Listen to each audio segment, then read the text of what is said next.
Well, I'm Luis Hurtado. I'm from Mexico. I used to be a missionary within the Xi'iuy or among the Xi'iuy in Mexico and with my family. And we just moved to Germany 3 weeks ago to work with Turkish people and Arabic people and basically all the Muslims. And you know how this is, everyone who come across. So it's exciting just to see how God set things for us to arrive. In probably a couple of previous prayer meetings, maybe I told you that we found an apartment miraculously being in Mexico. We found an apartment. It's a pastor who moved to the US, and so we kind of crossed paths. We got to meet him the 2 nights before he left. So timing was God set. So just he moved out, we moved in. He sold us his entire apartment for a very, very, very little amount of money compared or to the perspective of the amount of things we got. It's a full furnished apartment for very little money. So That's good. Our stress, went to the bottom. The stress of moving and that actually facilitated. I don't know if that's a word in English. Yeah, it is. That's a good word. It facilitated us to just jump in and start working, and because it's hard, and actually it's a prayer request. We are still dealing with the bureaucracy of moving, and things are very, very, very busy in the government offices here in Germany. So as soon as we landed, we researched on what were the next steps for our legal immigration into the country, and we needed 2 appointments, one in immigration and one in it's the sort of the city hall. So every time you move in and out in Germany, even within the same city, you have to report that to the hall, to the city hall. And it turns out that our appointment is until next week. So we've been in a legal limbo for 1 month, almost 1 month, 3 weeks. So we cannot open a bank account. Thus, we cannot be hired by the organization we're going to work with. Thus, we cannot hire an internet, cell phone bundle. So, thus we cannot buy there's a mobility card, so you can travel all around Germany for only 49 euros. And we cannot have that because you have to have a bank account so they can charge you every month from there. So we're being just counting the cents, and we just exchanged pesos in the airport and brought them here as euros, and we've been stretching the euros or the cents. So we have alternatives for that. So and actually, I just sent a message to our partners in Mexico to see if we can get some money around all this situation. But we're doing good. Again, it's amazing what God has been doing for us, and it's just encouraging and empowering. They told us, you won't find friends in Germany. People used to call, that and that. But first we came, we were received, we were welcomed by friends that we made last year in our exploration trip, and they have been so kind to us. We have hanged out, had lunch together, toured the city. We watch. I don't know. You're not into football, I think, or soccer, but real football. You do. Yeah. So the European Championship is on, and we watch games with our German friends, and we cried with them when they lost. So it's just amazing, and so it's great. So we have a community of believers. Some of them, they aren't believers, but they're on their way, and we're glad that we have friends that way, because it's I think it adds purpose to be here, just from the beginning. And for the kids, God prepared a private Christian school, and whenever we put those words together, when we talk with a German, they go, "What? Oh, you must be rich." Like, no one in Germany pay for a private school. Education is top. Public education is top here in Germany. It's one of the priorities of the government. So no one really, only very rich people pay for a private school, and we did so just to clarify, not because we are rich. We are rich in Jesus, but we're not that kind of rich.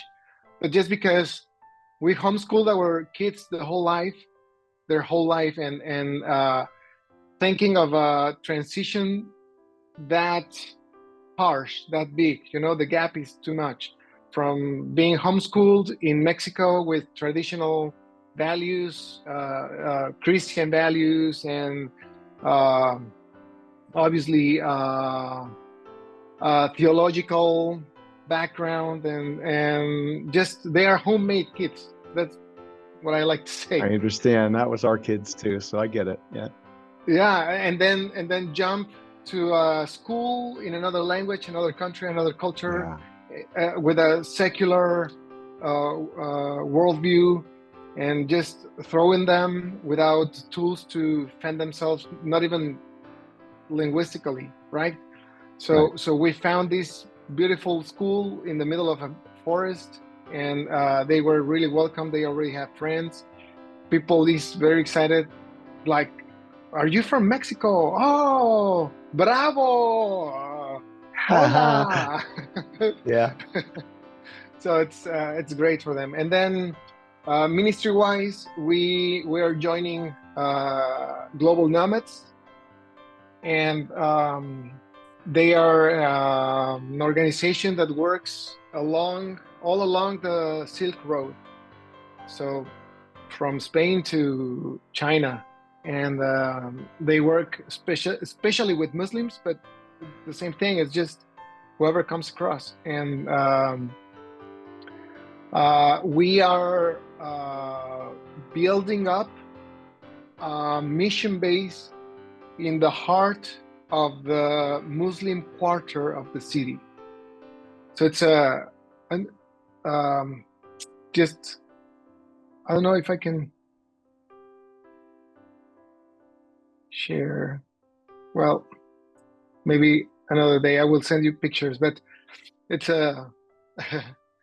I can. Oh, it's different here. Thank you. But yeah, it's just the building. It's in a corner.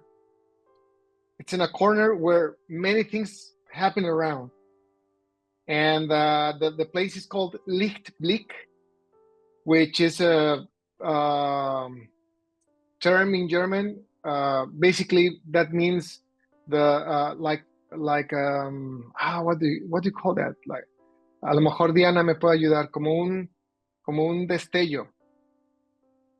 Like a spark, like a shining.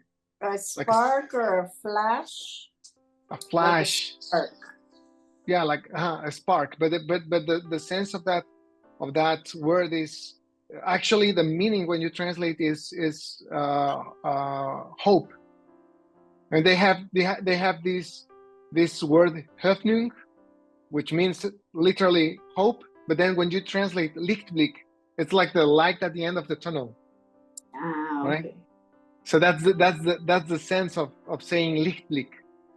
And so it's amazing. We're having a training on evangelism right now with people from everywhere, from Bulgaria, from Iran, from Pakistan, from Afghanistan, from India, from I'm sorry, this will be very rude, but an Asian guy, I don't know, like far Asia, I don't know where he was. I don't want to be daring and say he's from China or something, because I know how it feels to you're Latino. Oh no, we're Mexican. So I don't want to be disrespectful, but but for everywhere, Americans, obviously Germans. So it's amazing just to see how this little neighborhood, this little area of the city, which by the way is one of the most condensed places in Europe, talking about population. It's very dense populated because it's one of those places in Germany where immigrants come and occupy one apartment with 10, 12 people, 15 people in one apartment. So it's densely populated. You can tell, like, the area we live at is only probably 3/4 of a mile away from it. We can walk there, and you can tell it's where we live. There are people. It's normal when you come across some people, but then when you walk toward there, it's packed. It's like a little piece of Mexico City in Germany, but in Arabic language and Turkish, and but it's pretty much the same as in Mexico City, and even people look very similar. So it's amazing. We are I'm surprised because somehow they are giving us a place in the team, and they are asking us, what do you think we should do next? And we're like, wait a minute, we just arrived. No, please tell us. Okay, wait, we need to pray and fast. So for the next weeks, we have 2 things programmed already that we are leading. One is a week of fasting and prayer for the place. We're doing prayer walks around that part of the city. And the second thing is that tomorrow, summer break begins here in Germany. So many of those families have both parents working full time. So this mission base just started in January. So I suggested that we do something to open the doors. Very easy, nothing really big, no aggressive evangelism, just to start something to help the community. And one big help we prayed about that could be a door opener is to summer camp with the kids. Very relaxed, nothing really fancy nor formal, just telling the parents in the neighborhood that they can drop their kids, or actually just Germany is very safe, so kids are walking around and on the streets and having good and bad companies both. So we are just inviting the kids to come and hang out with us for 3 hours a day during 2 weeks. And so we're doing that. We will pray and teach them, pray with them and teach them about Jesus in a very subtle manner, not anything aggressive, just a way to tell the community we are here for you. We want to walk with you and we want to share life with you. So thank you.